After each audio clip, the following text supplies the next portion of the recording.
Welcome to Your Vision in Focus, exploring the possibilities with EssilorLuxottica Eye Care. I'm Dr. Vicky Zarinko, Senior Manager of Internal Doctor Engagement. In this role with EssilorLuxottica, I get to work with all of our affiliated doctors, including those with LensCrafters, 4Eyes, Target Optical, and Pearl Vision. It is definitely an exciting time to be an optometrist, and the career opportunities are more diverse than ever before. But the biggest leap any of us take in our careers is still the first one, from optometry student to independent clinician. Join us as we bring together optometrists and other members of the eye care industry to help you navigate the earliest steps of your career. From nailing that first interview to paying off debt, finding the right mentor, and discovering the perfect practice setting, we look forward to making that first leap with you. On this episode, we are sitting down with Dr. Edris and Dr. Angelica Cifuentes to talk about the importance of mentorship. Learn how sublease owner Dr. Edris has been able to mentor many of her associate doctors and watch them grow and acquire their own sublease practices. We'll also hear from Dr. Cifuentes and her own optometric journey, including details on how Dr. Edris's mentorship has inspired Dr. Cifuentes and a whole new generation of future optometrists. And it is my pleasure today to welcome Dr. Edris. She has been affiliated with EssilorLuxottica for over 7 years. So welcome to the podcast. How are you today? Hi, I'm good. Thanks so much for having me. I'm excited. I'm super excited for this. My first podcast ever. Well, it's only my second, so we'll do this together. As we begin our conversation today, could you share a little about yourself with everybody? What initially drew you to optometry and what sort of led you to be here with us today? So I'm Edris, been practicing optometry for almost 10 years next year. I will have graduated, and I've been part of EssilorLuxottica for the last 8 years. And I guess really just, I did not want to be an optometrist. It was never in the cards. I have a nutrition background. I was a dietitian.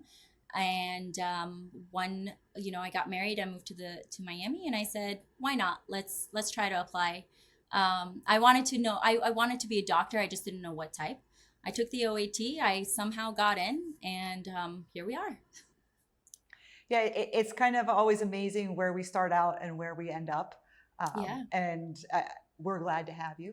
Thank you. And as a doctor affiliated with both LensCrafters and Target, so you have a lot of experience in the EssilorLuxottica family. Mm-hmm. Can you talk about the unique aspects of each environment and how they've contributed to your development as an optometrist? I know I get to work with you in different ways than just doctor to doctor. You're part of our regional mentor doctor program, a leader out in the field. So talk a little bit about, the differences and the similarities in each environment and what you love about it. So the biggest thing what I love about it is you guys. You guys are the similarities between the two, right? So that's really, I would say, the heart of the organization as a whole. EssilorLuxottica is being able to work with people like you guys and then sharing those ideas that goes through different Target and LensCrafters and what their leadership styles are. So obviously 2 different brands, 2 different leaders, and the clienteles are different. The expectations of the clients are different. Obviously we know that the care is the same, at least for me in our company. So what I try to do with Blinking Owl is that even though we're Target and LensCrafters, our care is the same. That's the one thing that doesn't change, whether it's patient care, doctor care, our staff, our protocol. So those kind of things don't really change. But I would say, our Target patients are typically, they're usually the more convenient. They're coming in, we're inside of a Target, obviously. They're very heavily dependent on the Target brand. They're loyal to the Target brand. And so a lot of the times, a little bit less expectations of what the exams are. And then LensCrafters is more like your mall clientele. So times are different. Patient's mindset is different. They're going into a mall versus into a grocery store. So things are different. But at the end of the day, the patient eye exams are the same. So the similarities is really at the core is optometry and you guys.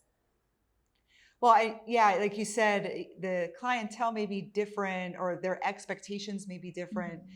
but the care that you provide is the same. So You get this opportunity to delight every patient that comes in. It's something that they weren't expecting. Maybe they had one expectation of what we do as eye doctors, but you get to show them that we do a lot more. Yeah, and that's honestly, that is the same across the board. Whether they're inside of a Target or a Lens Crafters, when the care is amazing, the equipments are great, and obviously partnering with us or Lux, knowing that we have the best equipments at hand, the patients almost always, they come in and they say, I didn't know I could have an exam like this, or I didn't know there were real doctors in here. So I think we're really changing what it means to have an eye exam inside of these settings, rather than the traditional, I'm in a private practice or I work for ODMD. Is the doctors are still the same amazing doctors with residencies, with years of experience. So that part's really exciting. Mentorship is clearly very important to you. Yeah. Can you talk a little bit about what inspired you to take on the role as a mentor, how you support the associate doctors in your practice, and then you future doctors, such as optometry students or pre-optometry students? Yeah. So I was kind of given with Lens Crafters, I was kind of given the Platon, and I think they kind of saw how we do things. And I think really our way of doing patient care, or whether it's from our doctors and our staff, other doctors were really seeing it and they were asking questions. And you're going to have to stop me from talking because I'm always wanting to help. So I would look at their numbers and I would say, well, let me try to help you. And I think helping one doctor at a time in our region. And ultimately, I just became a mentor. I didn't even know that was a role until they were like, hey, by the way, here you are. So just really wanting to help our community, because I can't just, if we're trying to help optometry on all fronts, right, from eye care grow, we can't really do it in silos with just each other. We have to do it, together. If I'm doing something that's successful, why not share it with someone else? And that same goes with whether it's my associates. My goal is to never have an associate be in my practice longer than a few years, and I don't want them to be stagnant. I'm a firm believer of, if I don't provide a growth platform for our staff and our doctors, then I'm not growing, and we stay stagnant altogether. So we've had actually three associate doctors that acquired our practices that they were part of, and they, after working for 3 years, and they were good, they liked it, we taught them, they learned what it meant to be a business doctor, not just a doctor but also have a business mind, and they ended up acquiring the practice. We've had three other move on to getting their own leases in other states. So we have another associate that's in Michigan, Target Optical. So that, I feel like, it's a bigger, prouder moment for me and more success, is being able to kind of push optometry through kind of helping mentor doctors grow. No, that is amazing. I mean, and I'm with you. I get to work with you in my role here with EssilorLuxottica. I get to work with you as a regional mentor doctor, but it's also why I ended up in a role like this, because we get to influence many more doctors than just one or two. So I hear what you're saying, but I think it's absolutely amazing that you've inspired people to go out on their own and become entrepreneurs themselves. So Yeah. I think that's a huge accomplishment. I just wanted to make sure I said that to you. Thank you. Thank you. You're very welcome. So a lot of our listeners or viewers are people who are in optometry school now. They may have a year or two left. They may be graduating very, very shortly and thinking about what their next steps are. So when you're recruiting doctors for your practice, what qualities and skills do you prioritize for a candidate that wants to come and work with you? Yeah. So we talk about this in schools. We just went to Nova and we did a 4th year talk, and my background's a little different. I did a residency at Bascom Palmer. I did an externship. I was actually a clinical director of a big medical group, which is owned by Humana now. And I didn't expect this. So was what was surprising to me. So, the vantage point that I have is that I've done the residencies and I've done the ODMDs and I've done all the private practices. So when I talk to and recruit doctors, and the first thing they say is, oh no, I don't want to be I want to go into ODMD or I want to go into this. I tell them, well, let's talk about it. Let's see, because I want to know what your idea of this type of modality is or this type of setting is. And a lot of the times they don't know. And when they see it and they hear our story or mine specifically, and they're like, wait, so you did a residency and you're doing this, and like, how is that? How are you using your residency? So that when I'm recruiting, I tell them everything's possible. You can do it all in any setting. And so I try to tell students or even prospective doctors that have been in other practices when we're recruiting, you have no idea what this world is and what we've created and what together, even with you guys in eye care, what we've been able to kind of change the face of what optometry means in our settings. So I invite them. I always tell them, I say, my rule of thumb for recruiting is if you're interested in applying to my practice, you have to come and see the practice. I don't do the phone interview. I mean, we do phone interviews just to see if we kind of connect, but they have to come and see the practice. And the second they come in, they're just like, I had no idea. Yeah. It's kind of amazing. You and I sort of have a similar route. I did a residency as well. I had one thought process for what my career path would be, but Yeah. I also ended up here. Yeah. So I love that anything's possible. Mhm. And it's really about keeping your mind open. Yeah. And, you can end up working at a phenomenal practice in a setting that you weren't expecting. Yeah.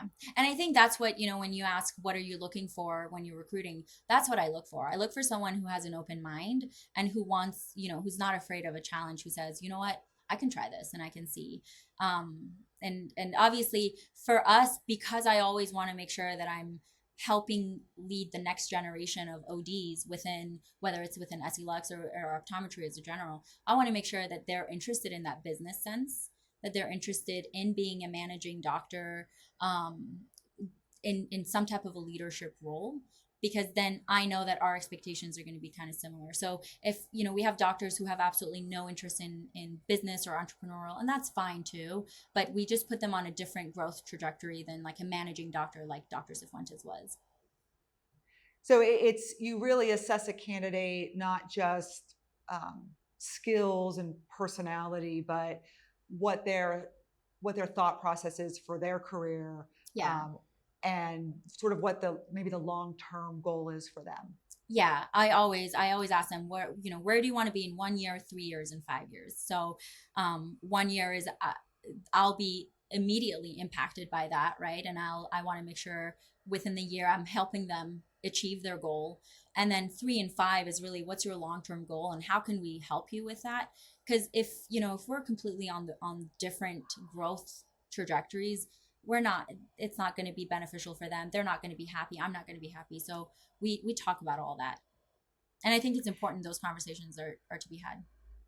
Absolutely. And for doctors who may are either new to your practice or maybe new to being doctors, they just graduated, they're within a couple of years of graduation. In your experience, what are their biggest needs? And once you sort of figured out what additional support or training or mentorship they need, how do you address those needs? Yeah. So I would say the new grads that are just coming in and they're starting, their biggest need is really having a doctor, um, a mentor doctor that they can call and ask and send pictures to. Really, those first 3 months are so critical and how they grow. And so I'm very hands on with the doctors that are just coming out. I put them through like a 6 week mini blinking owl residency of just making sure that they know their differentials, and I'm there every step of the way to, hey, send me pictures that you want. But I would say that's probably the hardest hump for them to get over, is being alone in a clinic, having to make those decisions. So a lot of the times when I talk to some new grads, that's their first thing is there someone that can help support me as I'm going to be alone? And there's other modalities or other, commercial affiliations where they have minimal support. They're just kind of throwing in there and it's like a sink or swim. And I can't have that that's part of that mentor thing. So I tell them, and I think they really appreciate that. And you see them really, that trajectory goes up really quick. Within 3 months, they're quick, they're efficient, they think fast. And then, they really, they love it. Yeah, I know that is so important. That's probably the biggest leap to go from being around your fellow classmates or reporting to your resident or your attending doctor, or when you're in your externships with the doctor that you're working with there, to all of a sudden you're the doctor and You're it. you have to have the answer. Yeah. So um, you have several practices, in combined with lens crafters and target optical, so that's a good number of people to manage and to Yeah. manage those relationships, and certainly as you bring on new people, integrate them in. Can you talk a little bit about how you help foster that collaborative relationship between someone who's just coming in and the kind of all the people who've already been there, the seasoned doctors, your staff? Yeah, so being a millennial, we're obviously big on social media. We try to kind of bring our culture from the get-go. So I want to make sure the one that's coming in is also not so shy. And if they are shy, then everyone on the team really comes in and helps bring them out. We have tons of dinners. So on top of being Region's, mentor, having to do all these dinners, whether it's with Target and LensCrafters, I'm a Cooper Vision spokes or speaker as well. So we do tons of dinners, whether it's with Cooper, Luxottica. And so these dinners give us the opportunity not only to learn from each other, but collaborate. So imagine 7 different practices and doctors are working separately. But when we have these dinners every quarter or every couple of months, we really come together and they're able to hang out and learn from each other. And I think Blinking Owl becomes kind of their foundation. They all operate and they all work under those guidelines. And so they're able to kind of share experiences like, hey, in my practice, this is how it's helping. How do you do it? And I think that really helps them talk through the different practices. It's natural to have doctor turnovers, and that's the beauty of business and beauty of growth. And we constantly want doctors to feel like if their growth is elsewhere, then we want to make sure that we're allowing that to happen. But I think a lot of the times our doctors really they've become friends. We were known as the owl ODs. So when we go to dinners, whether it's owl affiliated, dinners or other optometry dinners, the owl ODs tend to kind of sit together. And so even though they don't hang out, they do kind of coalesce together. And that for me is a healthy sign that they're proud to work not only just for Blinking Owl, but within the organization because they're sitting together. And if you sit together, you like each other. So it's been nice. The dinners are huge for the teams to come together. That sounds really great. A really great environment to work in. You've been with Essilor Luxottica for over 7 years.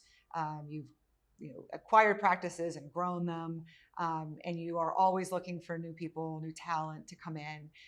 So you kind of have your pulse on uh, the changing needs of Yep. the newest doctors as they come out of school. So how are you preparing to adapt your approach as these newer doctors start to enter the workplace and have their expectations? Yeah, I think honestly, and I'm sure you guys have seen it too, because we've talked about this, but there is I think we're like at a point where there's a shift. There's a shift in optometry, there's a shift in expectations of what optometry is. And I think that's kind of like part of the growth of optometry. And as optometry grows, we have to grow and we have to change our business. So 5 years ago, having certain equipments in our office may not have been a big deal versus today they're almost standard of care to have certain minimal equipments. So these new grads coming in, they're used to these new equipments. Schools are changing them and they'll ask you, hey, what are the equipments that you have in your office? And if you're not kind of keeping up and you're not adapting and you're not changing your equipments regularly, then you may not be kind of a practice for them to want to be in. If your camera's from 20 years ago still and functions, they're not going to know. They don't even know what it is because they're barely 24 years old. So a lot of the times what I've done is making sure that as optometry grows, how can I grow within EssilorLuxottica as well by giving people, doctors and patients, the latest equipment, which SELux has been great with that, and kind of making sure we have the best equipments as well. No, I completely agree with you. I mean, I won't completely age myself, but when I was in school, OCT was new. Yeah. and the how much it's changed since I started practicing. And I agree with you. A lot of students come out having always used it, and they can't imagine practicing Hmm. without it. The way that we used to talk about autorefractors versus retinoscopes. Yeah. So it is great that you're able to, again, in a setting that is not always expected, you're practicing high level care with the latest Hmm. equipment. And so your patients are receiving a high level of care, and your doctors get to There. practice to the full extent of their licensure. Yeah. And it So helps them too. It helps them see, it helps them catch disease, it helps them talk about it.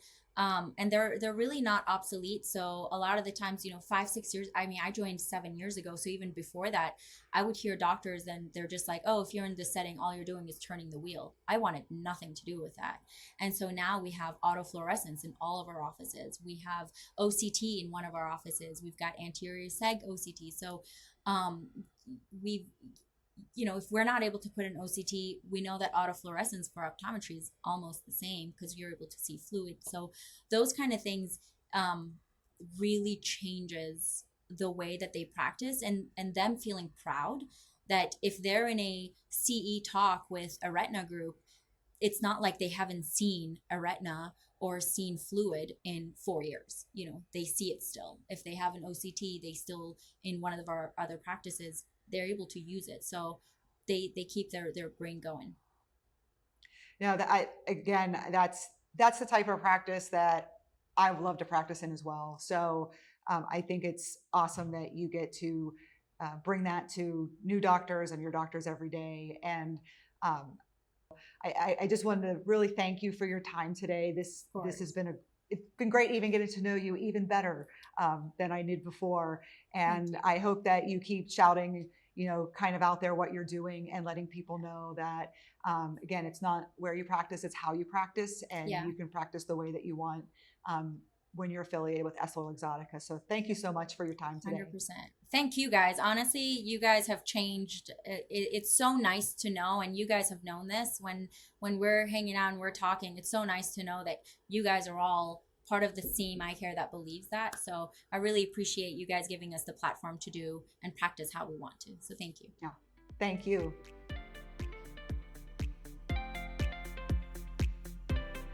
And now I'm happy to welcome Dr. Angelica Cifuentes. She's a third-year associate with Blinking Owl Eye Care. She is also their optometric clinical director. Welcome, Dr. Cifuentes. Thank you so much for being here. Could you please tell us a bit about yourself, including what inspired you to pursue optometry? Absolutely. So, my name is Dr. Angelica Cifuentes. I am an associate of Blinking Owl practicing out of Miami, Florida. I'm also the CEO and co-founder of By Dry Eyes and the clinical director of Blinking Owl Eye Care. I hold a leadership position in the Miami-Dade Optometric Physician Association. I'm also an Essilor Luxottica transitions agent, as well as an Alcon contact lens speaker and a second year in a row contact lens institute visionary. And just a little bit, just a little things that I do. So you have plenty of free time, is what you're saying. Yes, absolutely. What attracted me the most about optometry truly was the instant gratification that I get from patients. I'm able to solve the problems on their spot and be able to give them sight, which, in my opinion, sight is the most important sense that we have. And so, being in the position to take care of patients and give them sight, that is what attracted me the most about being an optometrist. I agree. I actually say that all the time. It's the same for me. It's optometry is one of those specialties that you can make an instant impact on a patient's life, and you do it every day. So I definitely hear what you're saying with that. What attracted you to the opportunity to join Blinking Owl Eye Care? So prior to optometry school as a pre-optometry student, I have always worked in private practice setting. And so I already had a feeling of what that was like. Then through my optometry schooling, I did my externships through an ophthalmology and optometry practice. And so I learned the disease area and how to collaborate with ophthalmology. The only thing that I hadn't done was work commercial. And I was so grateful that Dr. Edris reached out and we talked about it. I said, you know what, this seems like a good environment and something I want to try out. So we went ahead and started. I mean, that's great. So really, you set yourself up to try all different types of practice modalities, Yes. but you ultimately choose to work with Dr. Edris in her practice setting. Um, Clearly, you do a lot, which is awesome. How has this practice modality, being affiliated with a lens crafters, allowed you to do all of these other opportunities? So I am so grateful for working in this type of environment, especially because I have a great person I work with, which is Dr. Edris. She has allowed me to grow professionally as well as seeing patients. She is not the type of person to inhibit me from my growth. Any idea or a project or any opportunity that I have, she's very understanding and she actually pushes me to do the best. And so working as part of Exotica as well with Blinking Owl has helped me to expand my profession and do all of the things that I do. And I know we maybe don't talk about this enough, but what have you been enjoying the most clinically, working at Blinking Owl Eye Care in this setting? So I absolutely enjoy the variety of patients that walk through the store. You would be shocked and surprised as to you never know. It's always a surprise what's walking in next. And I love doing that by simultaneously giving and providing excellent quality care. I am extremely proud of what we have accomplished and the type of way I practice optometry. It's not the quick, easy way that we do exams. It's a very thorough exam, a full comprehensive evaluation, and being able to provide that to patients and having all the variety of diseases and technicalities that come within the profession.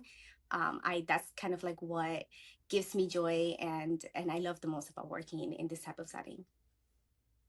That's great. We just spoke with Dr. Idris, and she talked about her passion for mentorship, regionally as well as nationally. And I know you also do some mentoring as well. Can you talk a little bit about that? What type of mentoring you do, who you mentor, and what made you want to go down this path of mentorship? Absolutely.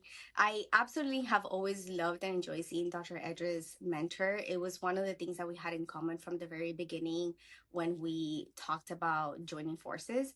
And so it has always been something I wanted to do because as a pre-optometry student, I had a great mentor and she was the reason why I decided to pursue the career. And I find that having a mentor in your life just makes you a better person overall, not only personally, but career wise as well. And so through optometry school, I used to mentor pre optometry students through my social media channels. And now, as a doctor, Dr. Edris has been so grateful in allowing me to continue to do that and now have either pre optometry students or optometry students come and shadow me in office. And it's lovely because I get to see truly what I do in a commercial setting and I'm changing the perspective that they have in regards to what commercial setting is like. And so them seeing the type of exams that I do and the patient care that I provide, I'm helping one student at a time change their mentality so that we can grow as a Luxottica and change their mentality overall about optometry, commercial optometry. I mean, that's really what a great mentor does. I mean, they can change the trajectory of your career, they can inspire you, and it sounds like that's what you're doing for these students. And I think that's wonderful. Everything we wish we knew before we left school, can really help us. It may have changed the complete direction that we're going. I know for me, I didn't expect to be sitting here when I left school, but again, through people you meet and people you want to emulate, it really can have a profound impact on your career. So I think that's wonderful that you're working with pre-optometry and optometry students to give them that different perspective. Absolutely. Absolutely. What's one of your proudest moments that you've had while working at Blinking Owl Eye Care? It's honestly hard to pick because I enjoy everything that I do.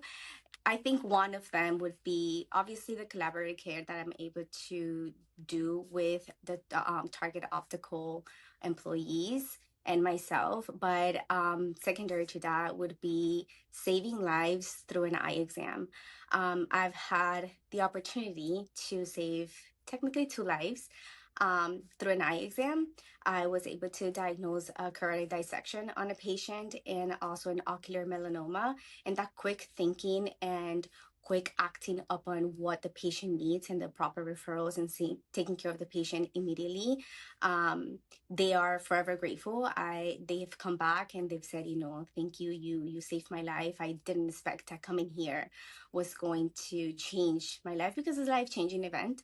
And so I feel like being here and being able to truly change people's lives and provide excellent eye care is one of the proudest things that I've ever done, I feel. I mean, it really, I mean, those are the things that you might see once or twice in your career. And like you said, anything can walk through the door. And the fact that, being affiliated with EssilorLuxottica, being in a Target Optical, you're still seeing patients doing comprehensive exams and making those diagnoses and saving lives. I think that it's not where you practice, it's how you practice. And Absolutely. clearly, yeah, you are practicing to the top level that you can. And I just think that's wonderful. What has surprised you the most about working in this setting? The amount of disease that we see. I honestly, you would think it's just refractions, but it's really not at all, to be very honest. I feel like I've gotten a mini residency while working here because there is a lot of disease. So there's a misconception as to you only see disease in ophthalmology or in private practice.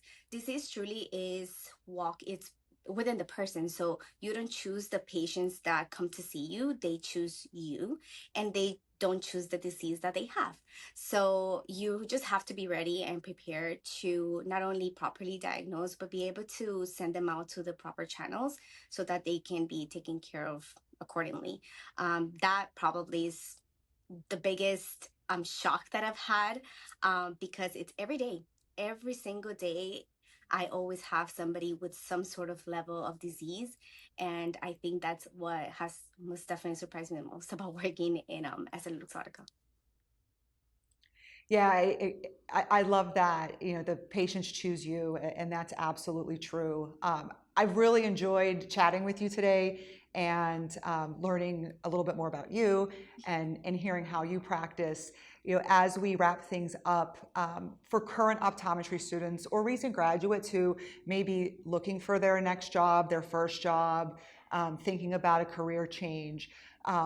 What piece of advice would you offer regarding a career, and you're in a Target Optical, but any kind of practice in this setting that's affiliated with somebody like EssilorLuxottica? I really feel like I encourage them to give it an opportunity, give it a try, because you would truly be surprised and shocked at what the company itself and this type of environment does to you as a professional. And so and in the contrary, I tell all my students whenever I do talks at optometry schools, I tell them, I'm like, this is the environment that I work and this is the setting that I work, and I am so proud and happy to be here. And they're just shocked, and I'm like, you need to really give it a chance, give it an opportunity. They won't regret it. It's been amazing. That's so great. Again, I know you have patients waiting, so we really appreciate the fact that you hopped on with us today. And I look forward to chatting with you again and seeing the students that you mentor go through school and maybe joining us one day. Absolutely. Thank you so much for having me. I appreciate it. Thank you.